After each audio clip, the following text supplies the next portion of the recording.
اظن بقى بما ان انا رجعت نيورنبرج تاني حيث البدايه، فالواحد ممكن يتكلم على النهايه.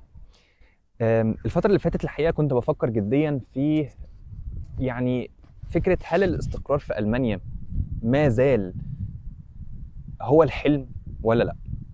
وطبعا الاحداث اللي حصلت في خلال الفتره اللي فاتت والتغير، هو يمكن تغير مش جديد، بس بالنسبه لنا احنا كعرب هو جديد. تغير في التعامل، والتغير في السياسات، والتغير في حريه ابداء الراي والى اخره.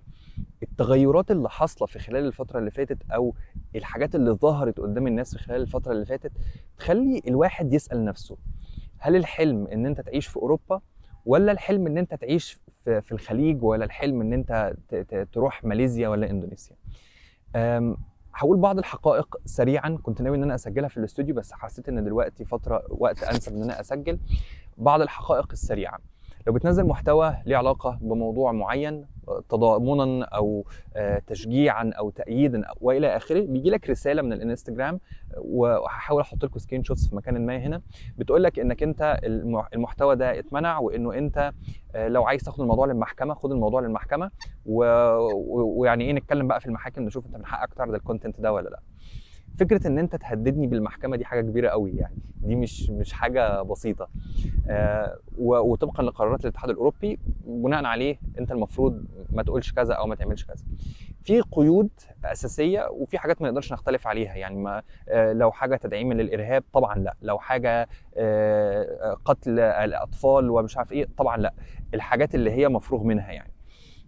طبعا انا فاهم ان حاجه زي كده ما ينفعش انها تتعرض على المنصه، لكن التأييد، الدعم، ديش حاجات انا شايف ان هي المفروض حريه راي، زي ما هو حاصل الحاجات في بعض القضايا الاخرى. بيبقى فيه عادي الاراء مختلفه، في ناس بتدعم وفي ناس بترفض، يعني ما شفناش مثلا في موضوع اوكرانيا ان في حد قال اللي مش هيدعم اوكرانيا هنعمل فيه، واللي ضد اللي مع، يعني موضوع اوكرانيا وروسيا ما حسيتش ان في نفس القيود الواضحه العنيفه اللي بتطبق. الاطفال في المدارس، ما تيجوا نقف دقيقه احداد على ارواح. طب اشمعنى الارواح دي بنقف والارواح التانية ما بنقفش؟ يعني ما طب وانا يعني وضعي ايه؟ يعني انت ليه بتجبرني اعمل حاجه وانا شايف انه انت ممكن تكون منحاز؟ يعني ده بني ادم وده بني ادم، اشمعنى البني ادم ده انت عايز تقف على روحه، والبني ادم ده انت مش عايز تقف على روحه؟ انا مش فاهم. فدي مشكله تانية. طب العيال في المدرسه هتعمل ايه؟ العيال مش هتقف، ولا العيال هتقف، ولا العيال هتتكلم، ولا العيال مش هتتكلم؟ دي برضه نقطه تانية. النقطة الثالثة: هل ده معناه ان احنا كده خلاص فقدنا القدرة على التعبير عن القضايا التي تهمنا كعرب عايشين في ألمانيا؟ طب ما هو لو الحال كده، طب ما هي فرقت ايه بقى؟ يعني عملنا ايه؟ الاكتر من كده الناس اللي تتعرض لمضايقات في الشارع، حد ماسك العلم، او حد لابس لبس معين بيدل على ان هو بيدعم القضية، فبيبقى في مضايقات في الشارع، في ناس معمول لها غسيل مخ. شفنا في امريكا الطفل اللي توفي، وهنا في المانيا حصل كذا حاجه، انه يتم التعامل مع الحد اللي بيدعم على ان هو ارهابي، والناس تزعق فيه في الشارع، في الاطفال، وهو يعني الخبر طلع ان هو كاذب في الاخر ومش حقيقي. بس الغسيل المخ اللي حصل من الاعلام للناس ادى ان الناس بقت مشحونه ضد اي حد. يعني انا في واحد امبارح قال لي جمله كده، جت السيره بتاعت الموضوع ده، فاحنا بنتكلم فقام ايه، قال لي اصل انت تبع داعش. فانا قلت له: ما هو هي المشكله ان انت معمول لك غسيل مخ، فبسبب غسيل المخ اللي عندك ده انت بقيت شايف الناس كده. ف يعني الواحد محتاج ان هو يراجع نفسه. الناس اللي عايشه هنا محتاجه ان هي تراجع نفسها وتفكر كويس. هل ده الحلم؟ هل ضامن انك هتعرف تربي ابنك وهو رافع راسه، ولا هتربيه ان هو ينكس راسه عشان بس الدنيا تمشي، عشان نخلص؟ الموضوع محتاج ان الواحد بس يراجع نفسه. انا مش بتكلم على فكره على المانيا بالاخص دلوقتي، انا بتكلم على الاتحاد الاوروبي، وبتكلم على امريكا، وبتكلم على كندا كمان.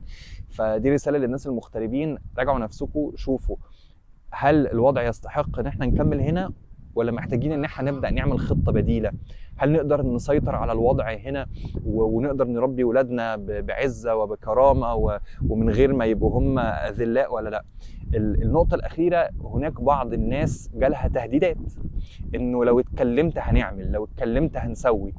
كنت ناوي ان انا اخد سكرين شوتس من حد من الناس اللي جالهم التهديدات، بس لكن لقيتهم هم شالوا الكونتنت، فلقيت ان انا لو عملت كده يمكن اكون بضرهم، ففكرت ان انا مش هعمل كده.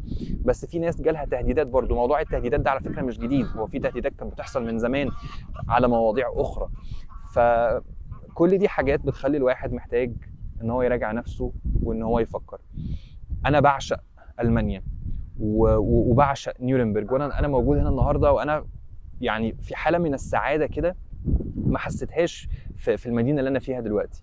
لا انا فعلا كنت مبسوط هنا واتعلمت هنا، والتعليم مجاني، واشتغلت هنا واجتهدت وتعرفت على ناس، وبحب الحياه في المانيا، وبحب النظام، وبحب انه انا عارف الاقامه بتاعتي هتطلع امتى، انا عارف الورق بتاعي هيخلص ازاي، انا عارف انا هعمل الموضوع متسيستم، والتامين الصحي ممتاز جدا. يعني في حاجات كتير جدا انا بحبها في المانيا، وانا اتعودت على العيشه في المانيا. انا مش لا اخفيكم سرا، انا لو رحت اعيش في بلد تانية دلوقتي انا مش هبقى متعود ومرتاح زي ما انا متعود ومرتاح هنا. ده خارج الجدال. وتعرفت على ناس هنا جواهر، يعني ناس بجد تحفه. بس في الاخر هوصل نفس النقطه، المستقبل موضوع محتاج تفكير. الله المستعان.